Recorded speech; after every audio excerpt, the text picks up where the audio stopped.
Hey folks, this is Abel James, and thanks so much for joining us. Do you find that you're more easily distracted than ever? You're in good company. In the age of non-stop notifications, painfully short attention spans, and endless fear-mongering and doom scrolling, sometimes it feels difficult to get things done. So are you ready to master your time, attention, and productivity? Imagine what you could accomplish if you could stay focused and follow through on your goals, despite all the distractions of modern life. Now is the perfect time to harness science-backed strategies to break bad habits for good. I'm pleased to be here today with Nir Eyal, a business consultant and award-winning author, including his latest bestseller, Indistractable: How to Control Your Attention and Choose Your Life. Indistractable received critical acclaim, winning the Outstanding Works of Literature Award, and was named one of the best business and leadership books of the year by Amazon, as well as one of the best personal development books of the year by Audible. But how about you? Are you ready to get in the best shape of your life this year? If you'd like a simple and effective way to eat and move in order to build strength, shed stubborn fat, and optimize your overall health, be sure to check out our Wild 30-Day Fat Loss Program. In the Wild Fat Loss Program, which was featured on ABC TV, you'll get instant access to quick start guides with audio, video, my fat loss manual, best workouts, meal plans, and much more. Here's a bit of feedback from real folks using the Wild Diet to take their health into their own hands. Lydia says, "Woo, I finally lost weight, 7 pounds down since Monday. Can't be mad at that. And here I thought it wasn't working. It's all about patience. So beyond happy. Did not expect it this morning when I snuck on the scale." Karen says 30 days in and 13 pounds down. And that's without exercise since I'm still recovering from surgery. And on top of that, my 16-year-old son has decided to join me in eating wild. Georgia says, "I have officially broken the 20 pounds mark. Weighed this morning after telling myself to give it a week without weighing. And I've lost another 3 pounds, 21 total. I'm so excited." Right now, for a limited time, you can get this incredible deal on the whole fat loss system with 4 extra bonuses by going to this special link. From any device, go to fatburningman.com/30 days. That's fatburningman.com/30 DAYS, and your extra savings of $50 off will automatically be applied at checkout. One more time, if you feel stuck with underwhelming performance, stubborn body fat, or you'd really like to tune things up this year, real food works, and you owe it to yourself to give the Wild Diet a try with done-for-you meal plans, delicious recipes, and much more on the inside. One more time, it's fatburningman.com/30 days, and I look forward to seeing you there. All right, on to this episode with Nir. We're chatting about how to break bad habits and reduce wasted time, how to use discomfort to your advantage, how to master your time and attention, why that long to-do list could actually be hurting your productivity and what to do instead, and tons more. Let's go hang out with Nir.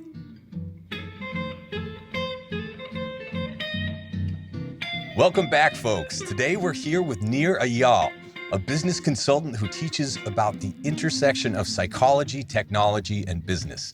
Nir is an award-winning author of 2 extremely powerful best-selling books, including Hooked: How to Build Habit-Forming Products, and his latest, Indistractable: How to Control Your Attention and Choose Your Life. In addition to blogging at nirandfar.com, Nir's writing has been featured in the New York Times, the Harvard Business Review, Time Magazine, and Psychology Today. Thanks so much for joining us today, Nir. Oh, my pleasure. Thanks for having me. Of course. I couldn't help but notice while I was going through your books that Hooked seems to me to be offense. You know, you're taking an offensive stance when it comes to technology. And then, of course, Indistractable is more a defensive approach to all of this. So how did you conceptualize, I guess, coming up with Hooked at the beginning, and why did you switch sides to Indistractable for your latest book? Yeah, no, I don't think of it as a negation. I think of it as a compliment. Of So course, Hooked yeah. is about how do you build good habits through the technologies we use. And that book was really written for product makers. So it's for business people who are building the kind of products and services that would really benefit people's lives if they just use the darn product. And I think in many cases, we want people to get hooked, right? One of the case studies in the book is an app called Fitbod, which you might be familiar with in the industry, that helps get people hooked. Literally use the book that I wrote, Hooked, to get people hooked to exercise. Well, that's a great thing. We want people to get hooked to exercise. Duolingo, one of my former clients, uses the hook model to get people hooked to online learning. So we want to get people hooked to good habits through their technology. But the flip side is, as users, we may want to find ways to not get distracted by other technologies. Of course, it's different technologies, right? It's not to the same technologies. We want to get hooked to the fitness app, and we want to make sure that we break the bad habits around too much media consumption, whether that's social media or the news or whatever the case might be, too much booze, too much football, too much Facebook. It doesn't matter. Whatever we're consuming too much of when it comes to these mostly media products, that's the kind of stuff we want to disengage from. So really, my background teaching behavioral design, it lends itself really well to understanding both sides of the equation. How can we build healthy habits, and also how can we break those bad habits? So let's start with building healthy habits, and then we can go to the uglier side of things and how to make sure that our lives aren't running away from us in a world of distraction, so we can stay focused and actually get things done. Yeah, absolutely. Yeah, so Hooked was really about how can we build the kind of products and services that people use because they want to, not because they have to. And I've worked with every conceivable industry from healthcare to fintech to health tech, all kinds of products and services. And so there, it's really about using this psychology around how can you go from what's called an external trigger, the things in our outside environment, the pings, dings, and rings, to an internal trigger. And an internal trigger is some kind of uncomfortable emotional state. And so what you find is that every habit forming product out there links itself to an uncomfortable emotional state. And so that's where you ultimately see people using a product or service, not because of some ping, ding, or ring, not because of some external trigger, but they prompt themselves to these actions. And so what I did was really steal the secrets of Silicon Valley. And so I profile and use as case studies companies like the usual suspects: Facebook, Instagram, WhatsApp, Slack, Snapchat, all these products and services that are so good at getting you hooked to what you might call frivolity or entertainment, and how can we use that as people who are in the industry building kind of products and services to get people hooked for good. Duolingo, I think, is a wonderful example of an app that is designed to get you in there and help you stay for something that can be very rote, and most people trying to learn languages, especially remembering back to school, especially the high school days. It was a little bit better in college, but back in high school, it was a chore trying to learn some of these things and gamifying the approach. I found that it was really easy to log in day after day, which I did for a few years with Duolingo and for several languages.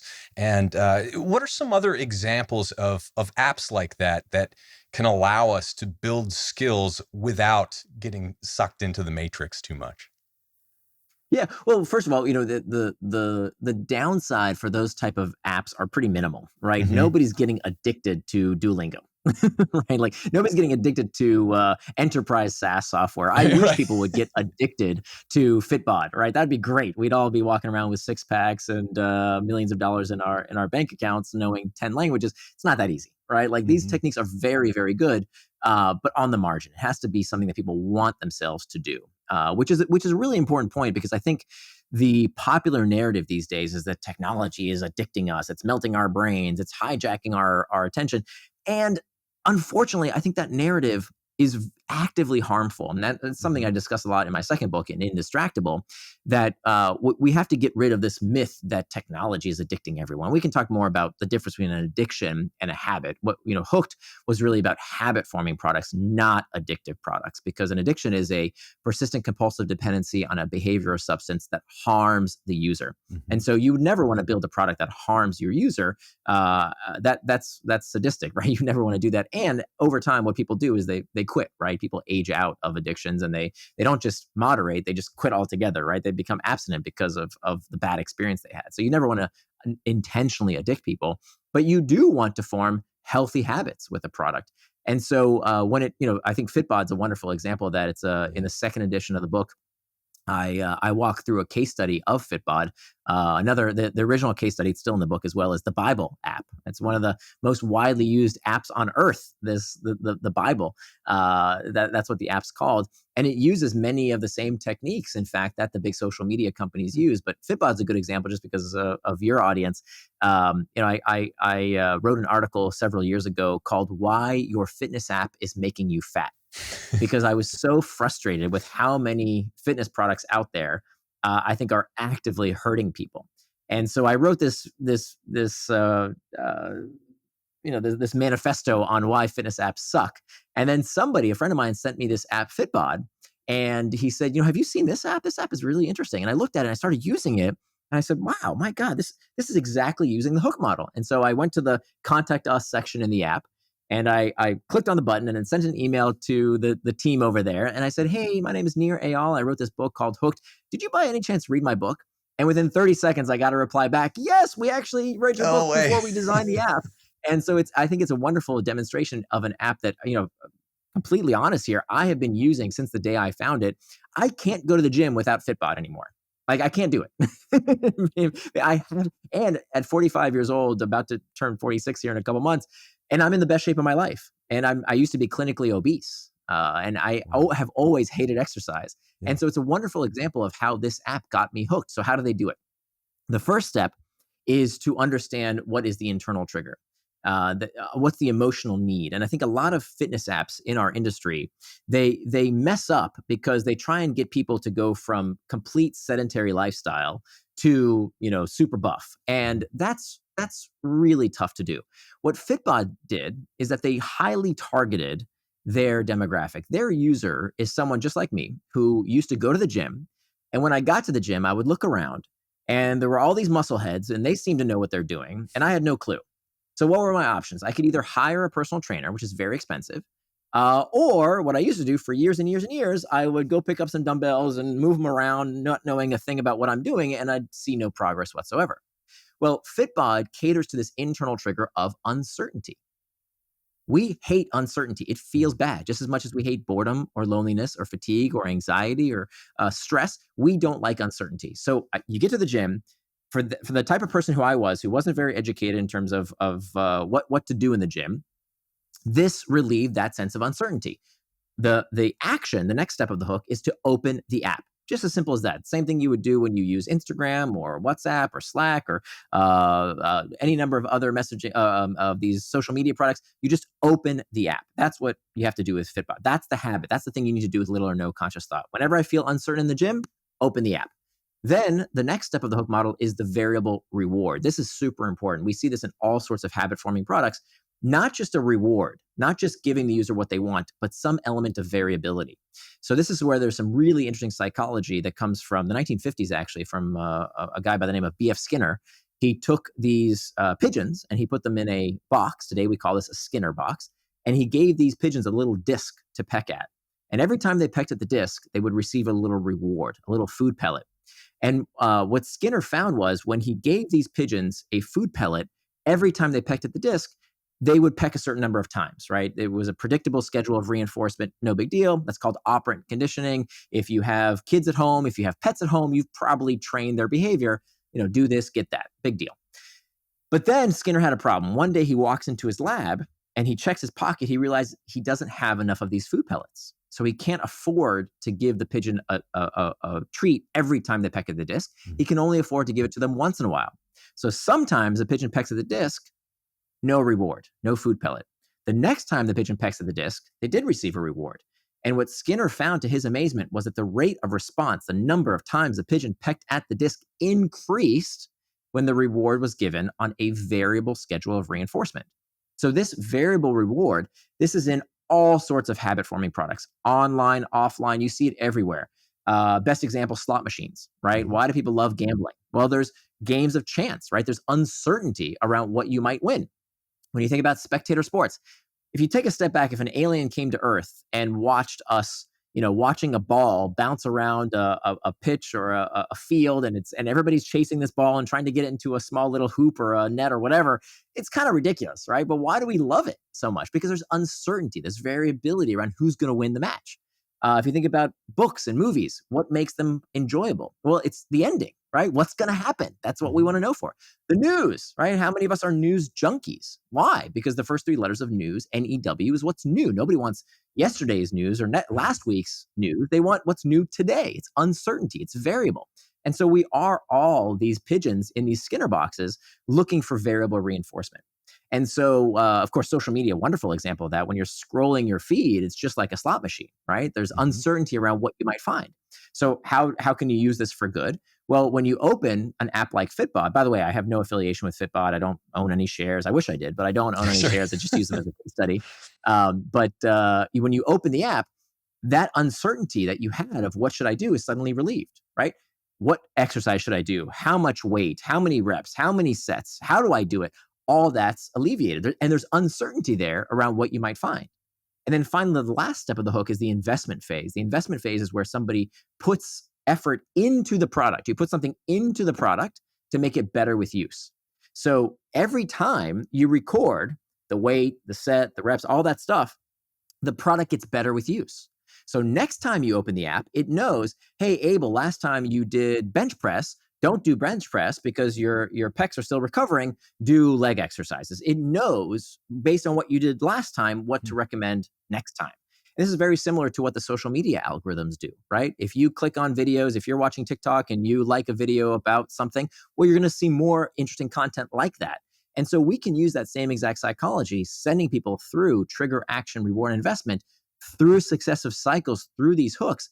This is how our preferences are shaped and how these habits take hold. Isn't that fascinating? So what part of the variable reward is that it creates intrigue? Maybe not so much for pigeons, right? But for humans, absolutely. Maybe you can just riff on that a little bit.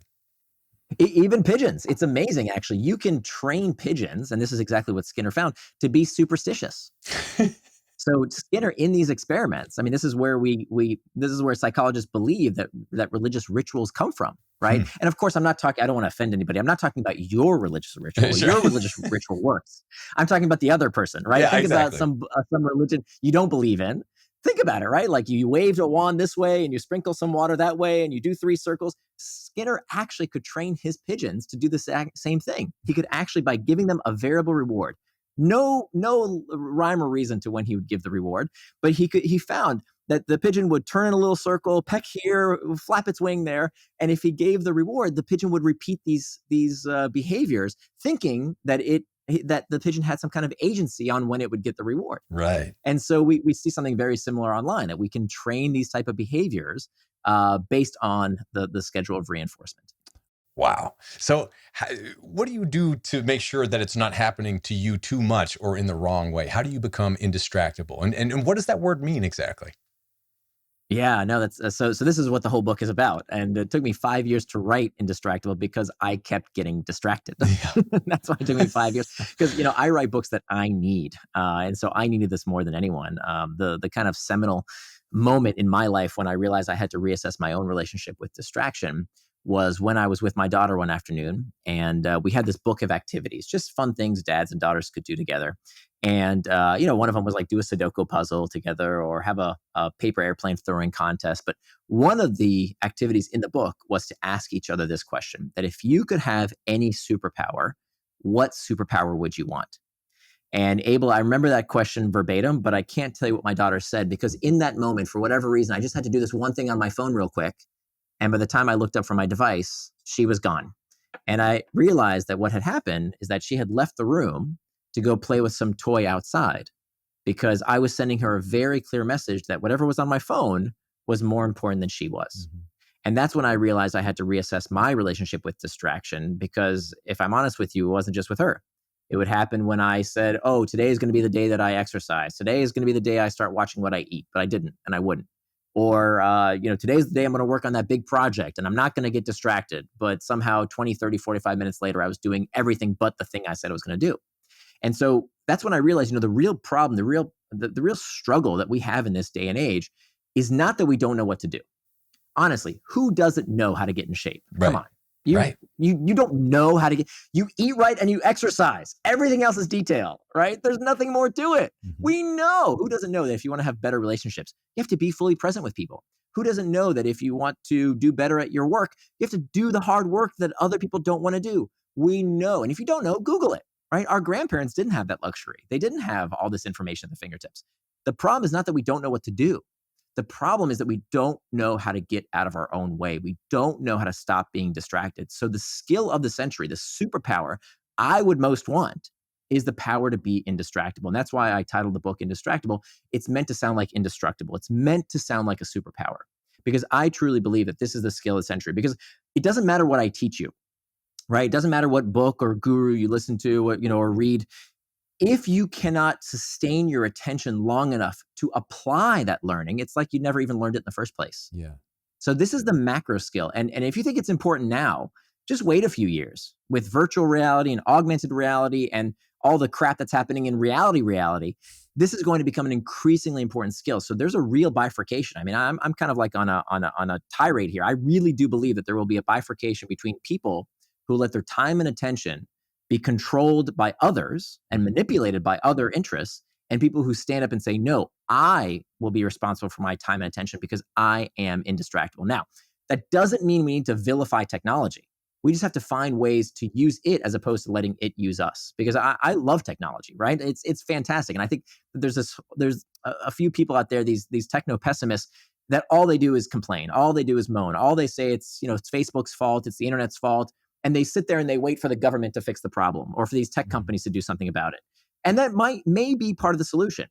But what are we doing in the meantime, right? Why aren't we learning these skills to make ourselves indistractable? And what I learned was it's not that hard. There's actually if you really go back to the basic psychology, the first principles around distraction, we can all become indistractable if we have the right tools. I love the extended story of your daughter's superpower, what she said after that. Maybe you could share that real quick as well. Oh, sure. So you got all the way to the end of the book. That's great. So we're skipping to the end. Fantastic book. Both of them. Fantastic. Thank you. I really appreciate that. Thank you. So yeah, so that was the seminal moment where I really had, and this was a long time ago, but I really had to reassess my relationship with distraction. And I went on this path to write this book. And then somebody asked me, I was giving talks as I was writing the book about what I was learning and the research I was doing. And somebody in the talk asked, "Hey, what did your daughter actually say? What's the superpower she wants?" I told you the superpower I would want. Right. What's the superpower she wanted? And I said, you know what? I don't know. I never asked her. So I went back and I actually asked her. And I asked her, what is the superpower that you would want? And she thought about it. And she said, I want the superpower to always be kind. Melted my heart. That's so good. Like it's so good. And that's honest to goodness what she said. I'm not making it up for the sake of a story. She honest to goodness said she wanted the power to be kind. Even just telling it to you now, I'm getting goosebumps. And I really thought about it. I was like, wow, okay, first, I wiped a tear from my eye because that's such a beautiful thing for her to say.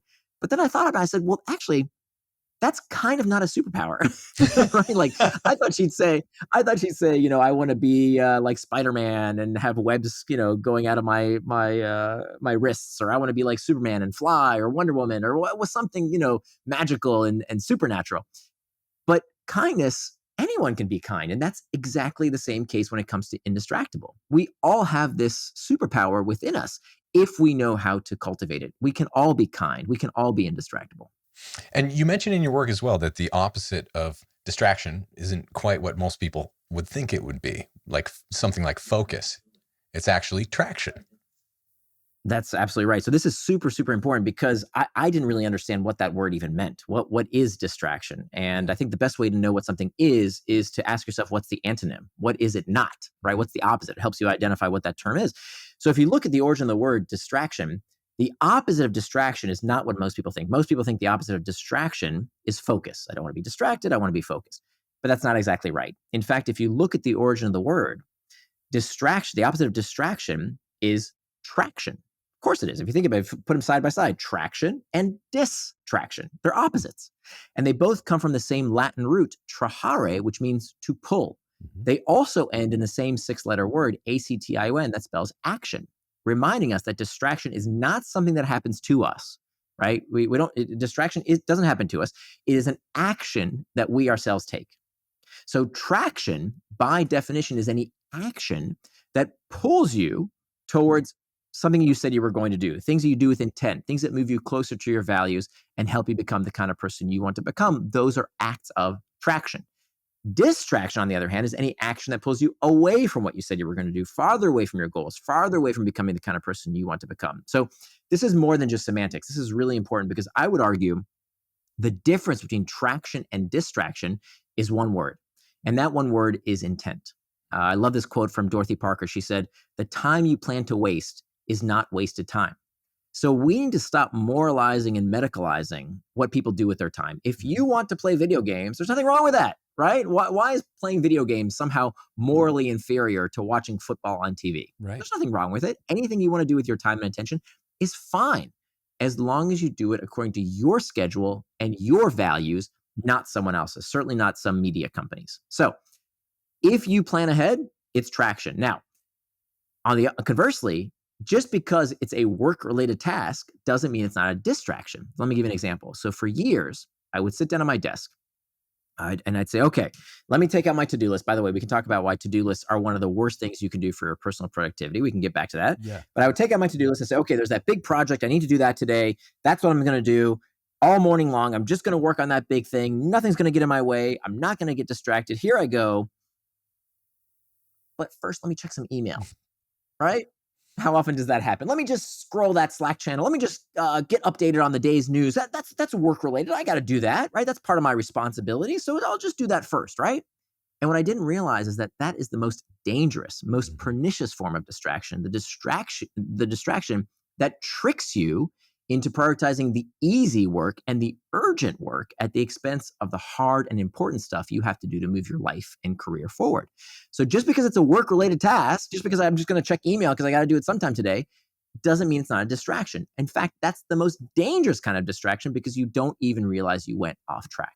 So now that we have that dichotomy between traction and distraction, now for the first time, we can tell the difference. Because you can't call something a distraction unless you know what it distracted you from. Yeah. So if you look at your calendar and you've got white space on it, right? You've got nothing planned.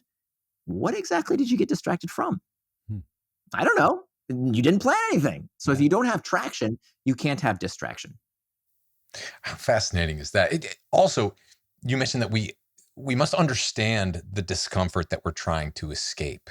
And so many of us kind of we're pulled in these directions while in the middle of work, maybe, and want to do something else. And you have a few different strategies that you offer for how we could better understand those urges and impulses. And then something like the 10-minute rule, which allows us to get beyond it, hopefully, or at least accommodate our base urges to some degree.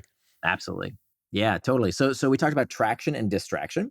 Now, what prompts us to take those actions? So we have what's called triggers. And we talked a little bit about that earlier in terms of how do you build good habit forming products. Well, we use the same psychology in reverse to break the bad habits. So the external triggers you'll be very familiar with, right? These are the pings, the dings, the rings, anything in our outside environment that tells us what to do next. But studies find, even though we blame those things, we think it's the phone, it's the computer, it's the kids, it's all these things outside of us that lead to distraction. Turns out they only account for 10% of our distractions. Only 10% of the time that you go off track is it because a ping, ding, or ring. What's the other 90%? The other 90% of the time that you get distracted is because of an internal feeling. All right, it's an internal trigger, an uncomfortable emotional state, boredom, loneliness, fatigue, uncertainty. So when we design a habit forming product, we want to know what that internal trigger is. And when we want to break a bad habit, we also need to know as consumers what that internal trigger is so that we can do something about it. So we don't reflexively, every time we feel bored or lonesome or lost or indecisive or fatigued, we don't turn to an escape, which is what most people do. Most distractible people, as soon as they feel bored or lonely or whatever, they try and escape that discomfort. Mm-hmm. But I will tell you, it doesn't matter if it's too much news, too much booze, too much football, too much Facebook. You're always going to find that distraction if you don't tackle the source of the problem. So that's why step number one, the most important step, because again, it accounts for 90% of our distractions. The most important thing, none of the hacks and tips and stupid grayscaling, silly stuff, none of that stuff works unless you don't first figure out what is the source of the discomfort and have practices, have arrows in your quiver, tools in your toolbox, ready to go so that when you feel that discomfort, you know what to do with it. So that's why we have to master the internal triggers or they will become our master. So you mentioned the 10-minute rule. There's over a dozen different techniques that you can use that I talk about in the book just to master these internal triggers. One of my favorites is called the 10-minute rule, and this comes from acceptance and commitment therapy. And the 10-minute rule says that to actively resist something is futile. Okay, so what we, children of the 80s, we all learned, just say no, right? Just don't do it. Right. Well, it turns out that resistance leads to what's called psychological reactance. Psychological reactance is when you tell yourself not to do something, and that makes you want it more. Mm-hmm. Right? You see it, typically you see it if somebody else tells you, like when you were a kid and your mom told you to put on a coat, or maybe you were micromanaged by your boss, and that feeling of don't tell me what to do. That's psychological reactance. So when it comes to health and fitness, you know this very, very well, right? Don't eat that thing. Don't do that thing. Do this instead of that. When you boss yourself around, if you're not careful, it can lead to this reactance, which is very dangerous, right? From a behavioral change perspective. So the idea is when it comes to distraction, and this can be any action that is not what you intended to do. The idea here is not to tell yourself no, it's to tell yourself not yet. Yeah. Right? I can do anything I want. I'm a grown man. I can do whatever I want, right? Within reason, within legal reason. Sure. So I shouldn't tell myself, don't do it. Don't eat the chocolate chip cookie. Don't scroll the news. Don't go on social media. That's going to lead to reactance. What I tell myself is I can do anything I want, but I choose not to yet. I'll get to it, but not yet. So for me, for example, I'll give you a perfect example. So I've been a professional author for well over a decade here. And every day that I write, all I want to do is something else. Right? Writing is really hard work, right? Yeah. I want to Google something real quick. I want to just check email for a minute. There's a million reasons and excuses why I will not do the thing I'm supposed to do. But I know that that's what moves my life and career forward. And I really enjoy it, right? It's just like exercise, right? In the minute, it's painful, but the payoff comes from doing the hard work. And I know that's what I want to do with my life according to my values. So when all I want to do is something else while I'm writing, and I feel that urge, right? I feel anxiety, I feel boredom, I feel uncertainty, I use this 10-minute rule. And I say to myself, okay, yes, I'm feeling the urge to go check email or do something else. I'll do it in 10 minutes. I will give in to that temptation in 10 minutes. I'll take out my phone, I'll set a timer for 10 minutes, and then I put the phone down, and now I have a choice to make. I can either get back to the task at hand, get back to the writing, or do what's called surf the urge. Surfing the urge acknowledges that these emotions, these internal triggers, they're fleeting. They crest and then they subside. And so your job as someone who is surfing the urge is to surf that emotion like a surfer on a surfboard. Because what most people don't realize is that emotions, of course, they are transitory. When we feel them, we feel like they're going to be forever. Right? When I feel bored, I'm always going to be bored. When work is hard, it's always going to suck. When I'm angry, I feel like I'm always going to be angry. You don't realize that on the other end of that is, of course, harmony, right? You're going to get back to a neutral place eventually. So your job is to surf that urge, to serve that internal trigger, as opposed to trying to escape it with distraction. And there are many strategies to do that. So for me, one strategy I find very effective when I'm surfing the urge is to have a mantra. And I made up my own mantra. You can make up your mantra. My mantra is this. So I take a deep breath and I'll say to myself, this is what it feels like to get better. This is what it feels like to get better. And just taking, honestly, maybe 10, 15, maybe 30 seconds of just taking a deep breath, acknowledging what's happening, acknowledging that this is just a feeling. It's not real. It's my brain trying to trick me to escape discomfort with a distraction. Well, once I realize that it's just an emotion, it's just a feeling, that's all it is. And these emotions are transitory. Now I begin to gain better control over it. And what you will realize is that, hey, just for those 10 minutes, there's almost nothing you can't resist for just 10 minutes, right? But at the end of those 10 minutes, 9 times out of 10, you'll be right back at the task at hand. And so what happens over time is that the 10-minute rule becomes the 12-minute rule, becomes the 15-minute rule, becomes the 20-minute rule. And most importantly, what you are doing is you are changing your self-image, right? Behavior change requires identity change. So if you can flip the switch in your head from a person who says, I have so much to do and these technologies are so distracting and I'm constantly addicted, to saying, okay, it's all good. I like it.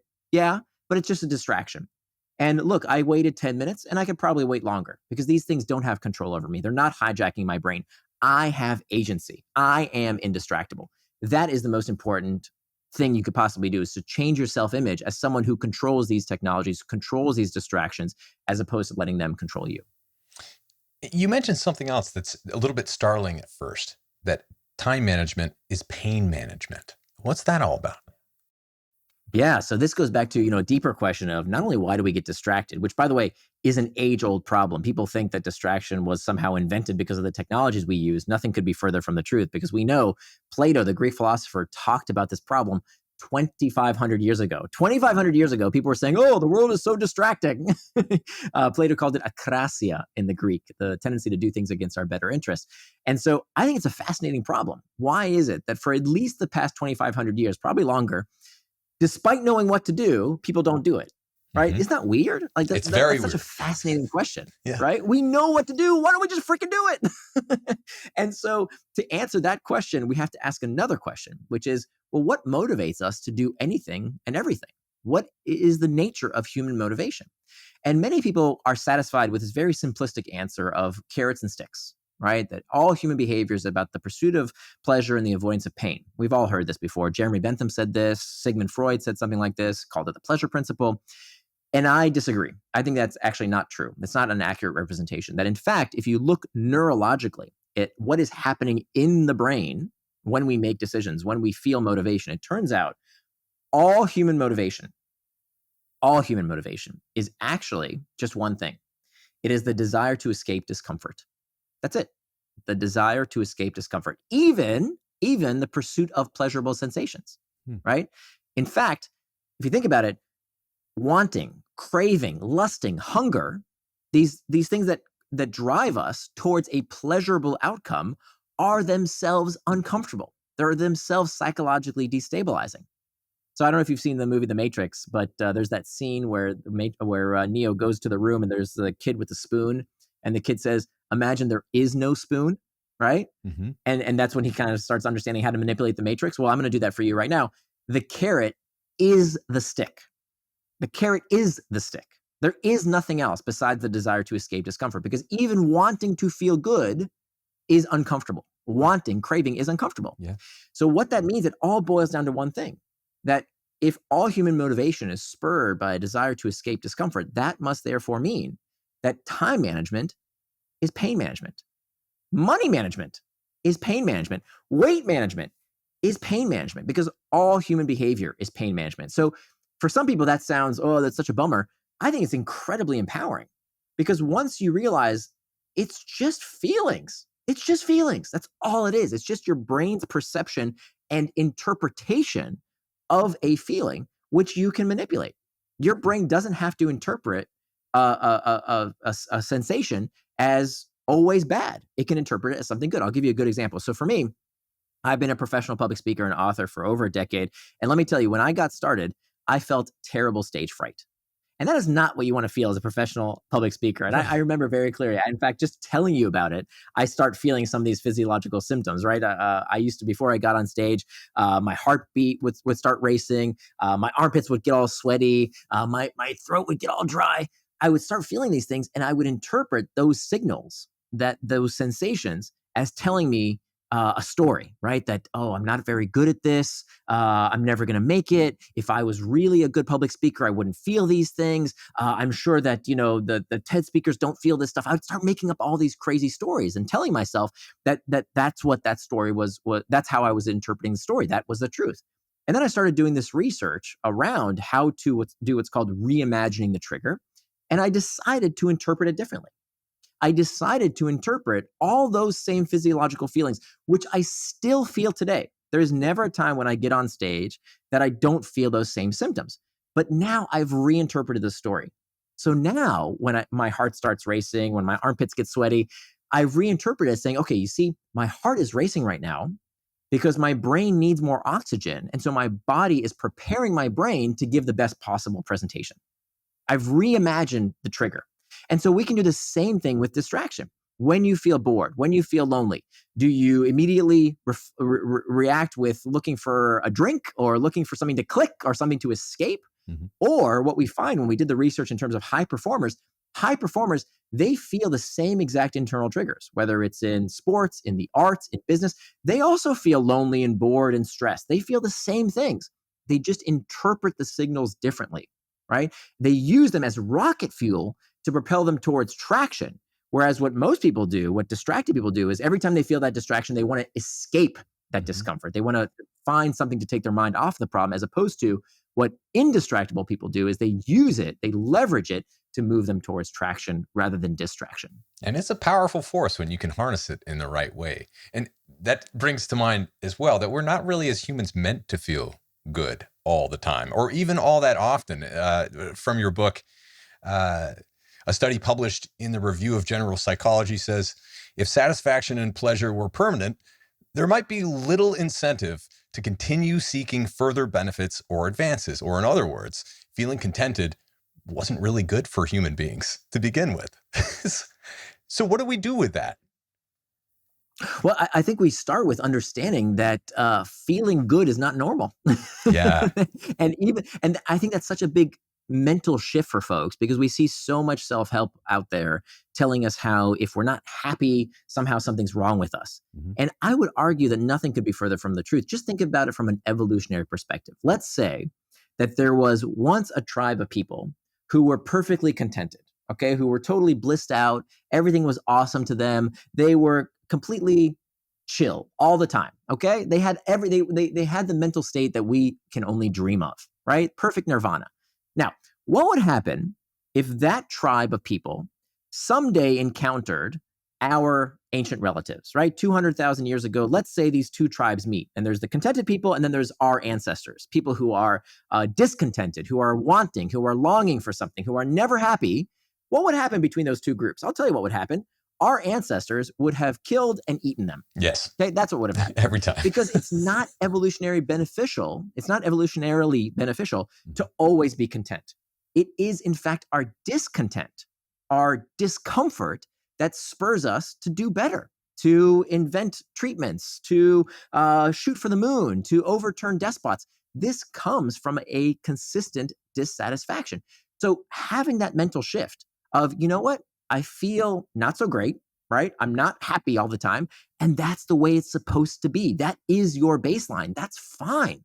And so that allows us, I believe, at least in my case, allows me to lean into that and then savor the momentary bliss, right? Like when you do feel that joy, when you do feel that happiness, and then finding ways to bring that into your life, right? That might be through prayer, through meditation, through just doing things that allow you to be grateful.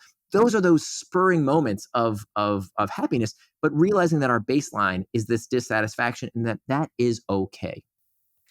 That is so powerful. Maybe we can just repeat that again. It's okay to feel dissatisfied with yourself, with life, with things that are going on around you. You even mentioned in your book that as humans, it's pre-wired. It's baked in. I think, what was it? 7-month-year-old babies, infants also have this negativity bias. It's incredible. Right. That's right. This negativity bias is part of our DNA because if you think about it, good things are nice, but bad things will kill you. Right? Finding those extra berries, finding that extra little treasure trove in the wild if you're foraging, that's nice. But making sure that you're attuned to, the grizzly bear over there, that can kill you. So of course we have a negativity bias and we need to be conscious of that. If you think about the entire news media industry, they are not there to inform you, right? They will never tell you, hey, here's what's actually important. Oh, they tell you about somebody's problems 3,000 miles away that you can't do anything about because their business model is to constantly get you to watch as much television or whatever it is, whatever news medium you prefer as possible because they sell your attention to advertisers. And that's a service. We need some of that in our life. But just like we have to be very conscious about what we put in our bodies, right? We wouldn't put just any junk into our bodies, and we make sure, I'm sure, everybody who listens to this show is conscious about how to eat in a healthful manner. The same goes for our minds and attention. If we allow our brains to be polluted with way too much conflict and superfluous information, we can get into a rut of trying to escape discomfort by worrying about somebody's problem we can't do anything about, right? I would love to solve the world's conflicts. I can't. I don't have that kind of leverage. So why do I worry about it? Rather, I should figure out what is in my sphere of influence and focus on that and not use all this other stuff as an escape from reality. What about reducing the amount of time that we waste on unimportant tasks? You mentioned the example of when you're working, you could just as easily check emails, do the really important thing. But how do you prioritize those things? And what's the mechanism for that? Yeah. So step one to becoming indistractable, we talked about just a little bit, which is mastering these internal triggers. And that's the most important step. I can't emphasize that enough. If you don't master your internal triggers, they will become your master. So you have to have that checklist, the things that you will do when you feel that discomfort so that you don't go off track. The second step out of 4 is to turn your values into time, to make time for traction. So we talked about earlier about traction is any action that leads you towards what you said you were going to do, things that you do with intent. The opposite is distraction. So when it comes to turning your values into time, this is how we prioritize. And the way to do it is called time boxing. Because remember, again, that you can't call something a distraction unless you know what it distracted you from. So the goal here is to have a calendar, is to have a schedule for the week ahead. And by the way, I didn't make up this technique. This is the most studied, well-researched technique out there, the most effective technique. It's called setting an implementation intention, which is just a fancy way of saying planning out what you're going to do and when you're going to do it. It eats to-do lists for breakfast. It's such a better technique than what most of us do, what I used to do, of making a to-do list and then running my life based on what's on that to-do list. And the reason that doesn't work, by the way, is because to-do lists have no constraints. So I'm not against taking things out of your brain and putting them on a piece of paper. That's great. Or an app, wonderful. The problem is most people think that that's it. And then they wake up in the morning, they say, okay, here's my to-do list. Just do what's on the to-do list. The problem is that we will prioritize the easy stuff and the urgent stuff. And sometimes, I used to do this. I used to do a task and then write down that task after I did it, just so I can have the joy of checking it off. Oh, yeah. Right? How stupid is that? Right? Oh, guilty as charged. Yeah. Right? You do that too? Okay, Absolutely. So I don't do that anymore, because now the metric of success is not how many cute little boxes did I check off. That is not the right metric of success. The right metric of success is, did I do what I said I was going to do for as long as I said I would without distraction? That's it. Not did I finish. Not did I finish. It's did I do what I said I was going to do for as long as I said I will without distraction.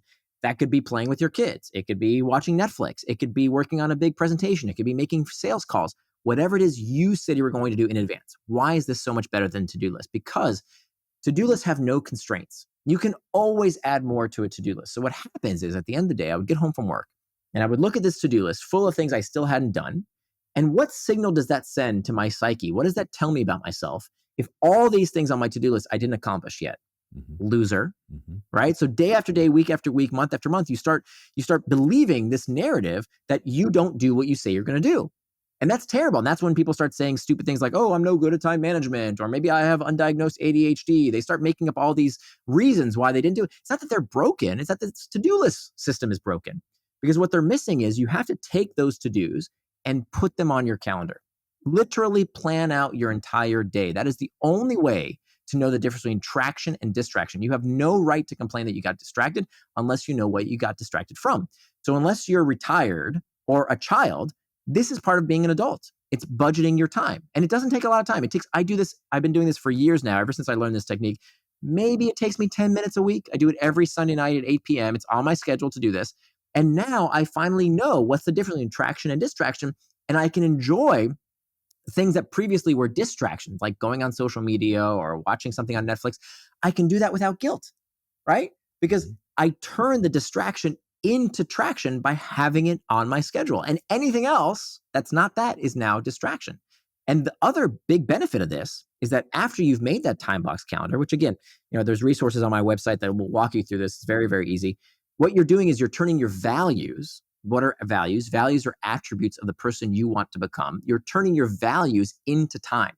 So if you want to see what someone's values really are, you look at two places. You look at how they spend their money and how they spend their time. You don't listen to what they say. Yeah. People will tell you, oh, I value my health. Okay, but do you have time in your schedule for exercise? Oh, yeah, learning is very important. Wisdom is very important. Okay, well, do you have time to read books? Oh, my family, super, super important. Okay, but are you giving them just scraps of time of what's left over, or have you actually planned time in advance to spend time with the people who matter to you most?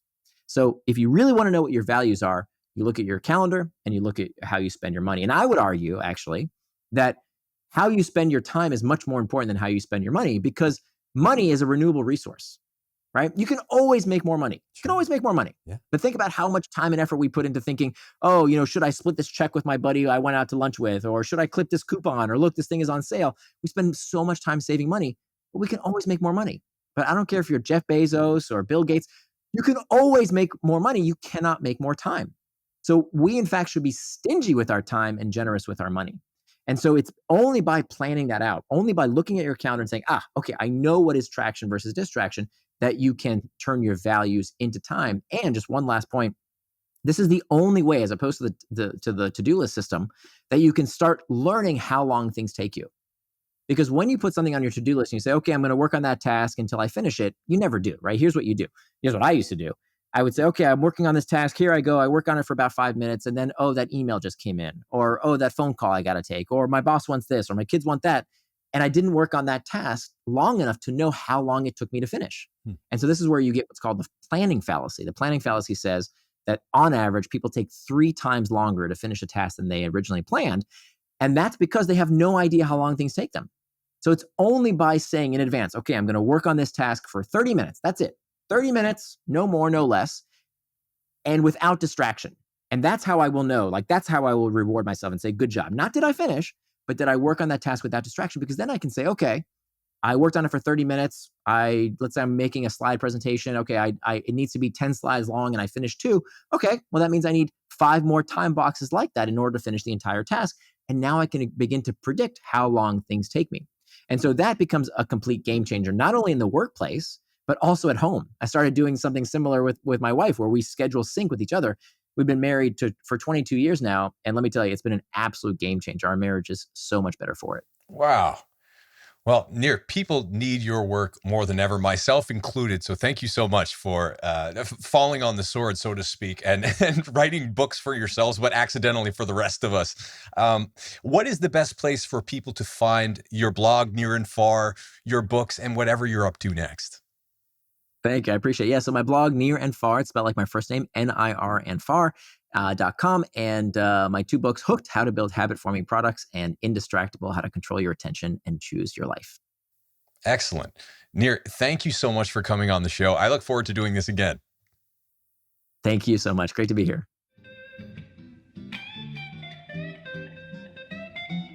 Hey there, thanks so much for joining us on this episode of the Fat Burning Man Show. Before you go, please hit like and subscribe, or even better, leave us a quick review, which helps other people find their way to this free show.